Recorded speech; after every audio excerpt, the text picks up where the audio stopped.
নমস্কার বন্ধুরা, নতুন বছরে সবাইকে স্বাগত জানিয়ে আজকে কি মেনু শেয়ার করলাম দেখুন। বেগুন ভাজা, আলু ভাজা, শাক ভাজা, মুগের ডাল আর বাঁধাকপির ঝাল। আলু ভেজেছি গোটা পোস্ত দিয়ে, কারণ নতুন বছর শুরু হয়েছে বৃহস্পতিবার, তাই মা লক্ষ্মীর কৃপায় সবাই যেন ভালো থাকেন আপনারা, আর প্রত্যেকটা দিন যেন সবারই ভালো কেটে যায়। তো দেখুন, আমি আজকে গোটা পোস্ত দিয়ে আলু ভাজা শেয়ার করছি। প্রথমেই তার জন্য দেখুন আলু সরু সরু করে কেটে নিয়েছি, তাতে লবণ আর হলুদ দেখুন দিয়ে দিলাম। আর এখানে গ্যাস ধরিয়ে কড়াই বসিয়েছিলাম, কড়াই কিন্তু ভালোভাবে গরম হয়ে গেছে। এখন আমি পরিমাণ মতো সাদা তেল দিয়ে দেব।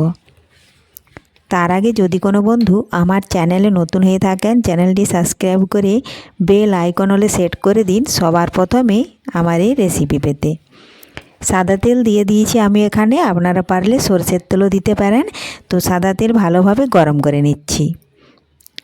আর বছরের প্রথম দিনে এইভাবে বৃহস্পতিবার হবে ভাবতেও পারি না, আর বৃহস্পতিবার হয়েছে বলেই দেখুন নিরামিষভাবে সব কিছু আয়োজন করলাম, যাতে মা লক্ষ্মীর কৃপায় পরিবারের সবাই যেন ভালো থাকে আর আপনারাও সবাই যেন ভালো থাকেন।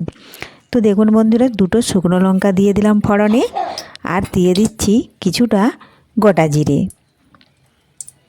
যেহেতু আমি এখানে নিরামিষভাবে বানাচ্ছি, আজ হয়তো অনেকেই বছরের প্রথম দিনে আনন্দ হই হুল্লোড় করে বাইরে কোথাও ঘুরতে গেছেন, কিংবা হয়তো ভালো মন্দ পিকনিকে গেছেন, কিন্তু দেখুন আমি কিন্তু বছরের প্রথম দিনে বাড়ির বাইরে কোথাও যাই না, কারণ বছরের প্রথম দিনে মা লক্ষ্মীর কৃপা পেয়ে মা লক্ষ্মীর কাছে আশীর্বাদ চাইছি যেন সব সময় সবাই ভালো থাকেন। আর দেখুন গরম হয়ে গেছিলো, তেলটা একটু ভালোভাবে কড়ার চারপাশে বুলিয়ে দিয়ে আমি আলুগুলো দিয়ে দিলাম। এখন লবণ আর হলুদ দিয়েছিলাম, দেখুন এইভাবে নাড়াচাড়া করে আলুর গায়ে ভালোভাবে মিশিয়ে নিচ্ছি। এই দেখুন এইভাবে মেশানো হয়ে গেলেই আমি একটু ছড়িয়ে দেব কড়ার চারপাশে দিয়ে। প্রথমেই কিন্তু আমি থালা চাপা দেব না, প্রথমে যদি থালা চাপা দিয়ে দিই তাহলে লবণ মাখিয়েছিলাম আলুর সাথে, সেটা কিন্তু গলে জল হয়ে গেছে। আর ঢাকা চাপা দিয়ে দিলে তাহলে আলুটা অনেকটাই ঘাটা হয়ে যেতে পারে। তো দেখুন বন্ধুরা, কিছুক্ষণ পর আমি আলুর এক পাশ আবারও এইভাবে উল্টে নিচ্ছি, নিচেরগুলো ওপরে, ওপরেরগুলো নিচে দেখুন দিয়ে দিলাম। এখন একটা আমি থালা চাপা দিয়ে রেখে দেব। তার আগে যদি কোনো বন্ধু আমার চ্যানেলে নতুন হয়ে থাকেন, চ্যানেলটি সাবস্ক্রাইব করে বেল আইকন হলে সেট করে দিই সবার প্রথমে এই রেসিপি পেতে।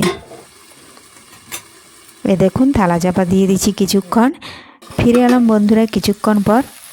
ঢাকা তুলে নিয়েছি, আর দেখুন অনেকটাই কিন্তু আঁচটা বাড়িয়ে দিয়েছিলাম, তার জন্য দেখুন একটু লেগে গেছে, তো কোনো ব্যাপার না। এই দেখুন এইভাবে আবার ছড়িয়ে দিলাম, আঁচটা কিন্তু আপনারা কমিয়ে দেবেন। বেশ কিছুক্ষণ সময় নিয়ে আবারও দেখুন একটু শুকনো ঝরঝরে করে নেব আলুটা। যখনই শুকনো ঝরঝরে হয়ে গেছে দেখুন আমি কিছুটা গোটা পোস্ত নিয়ে ছড়িয়ে দিলাম। এখন খুরপিটে দিয়ে নাড়াচাড়া করে ভালোভাবে মিশিয়ে নেব। এই দেখুন এই পদ্ধতিতে মিশিয়ে আবারও কিছুক্ষণ ভেজে নেব। আর কালারের জন্য আমি একটু কাশ্মীরি লাল লঙ্কার গুঁড়ো দেখুন ছড়িয়ে দিচ্ছি, তাহলে আলু ভাজার কালারটাও ভালো দেখতে হবে, ফ্লেভারটা ভালো আসবে। তো দেখুন বন্ধুরা, এখন নাড়াচাড়া করে মিশিয়ে নেব, তাহলেই আমাদের আজকে নিরামিষ গোটা পোস্ত দিয়ে আলু ভাজা রেসিপি হয়ে গেল। এইভাবে আপনারাও আজ কে বছরের প্রথম দিনে নিরামিষভাবে দুপুরের আয়োজন করেছেন, তো কমেন্ট করতে অবশ্যই ভুলবেন না। ধন্যবাদ। সমস্ত কিছু রান্না দেখাতে গেলে কিন্তু ভিডিওটা অনেকটাই বড় হয়ে যাবে। এই দেখুন এখানে গোটা পোস্ত দিয়ে পুঙ্কো শাক ভাজা, বেগুন ভাজা, আর এই দেখুন আলু ভাজা নামিয়ে নিয়েছি। এখানে বাঁধাকপির ঝাল আর গোটা জিরের শুকনো লঙ্কা ফোড়ন দিয়ে মুগের ডাল। তো আজকের মতো ভিডিওটা এখানেই শেষ করছি। পুরো ভিডিওটা ভালো লাগলে লাইক, শেয়ার, সাবস্ক্রাইব করে আমার পাশে থাকবেন। ধন্যবাদ সবাইকে। নতুন বছরের অনেক অনেক শুভেচ্ছা। আপনারা যেন সবাই ভালো থাকেন। ফিরে আসবো আবারও পরের ভিডিওতে।